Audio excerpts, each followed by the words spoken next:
पाकिस्तान पे हमला तो भारत की सेना ने नहीं किया था, उसने हमारे निर्दोष लोगों पर प्रहार किया था, धर्म पूछ करके गोली मारी थी। कानपुर के शुभम द्विवेदी को मात्र 2 महीने पहले शादी हुई थी उस युवक की, उसकी पत्नी के सामने गोली मार दी। गलती भारत की नहीं,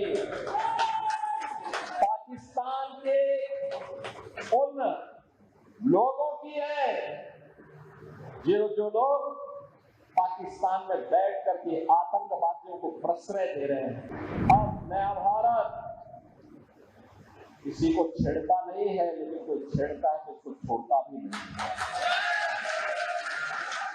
हनुमान जी ने भी तो यही कहा था, हनुमान जी ने भी तो यही कहा था। जब रावण के दरबार में गए, रावण ने कहा कि भाई क्यों मार दिया मेरे लड़के को? उन्होंने कहा मैंने कहा मारा।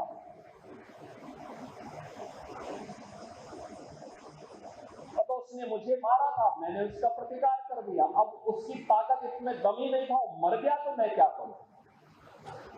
पाकिस्तान पे हमला तो भारत की सेना ने नहीं किया था, उसने हमारे निर्दोष लोगों पर प्रहार किया था, धर्म पूछ करके गोली मारी थी। 3 वर्ष तक के बच्चे को गोली मारी थी।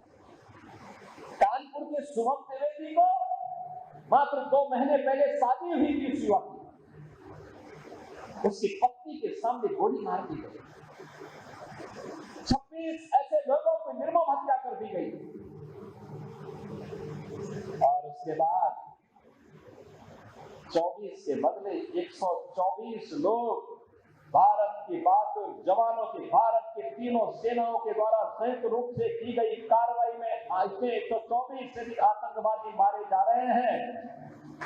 तो गलती भारत की नहीं, पाकिस्तान के उन लोगों की है जो लोग पाकिस्तान में बैठ करके आतंकवादियों को प्रश्रय दे रहे हैं, आतंकवाद को पनपा रहे हैं। और ये आतंकवाद में विश्वास के साथ कहता हूं, ये पाकिस्तान को ही ले डूबेगा। एक दिन ज्यादा दिन नहीं रहे पाकिस्तान के साथ। वैसे भी हमारे एक पूज्य संत ने घोषणा की थी कि पाकिस्तान तो ये भविष्यवाणी है, पाकिस्तान का आध्यात्मिक जगत में कोई अस्तित्व नहीं है।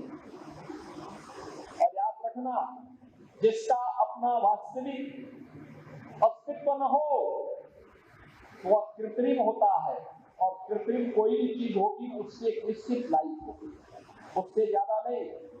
75 वर्ष बहुत जी लिया पाकिस्तान, अब उसका समय आ गया है, अपने ही कृत्यों से अब अपनी सजा पा रहा है।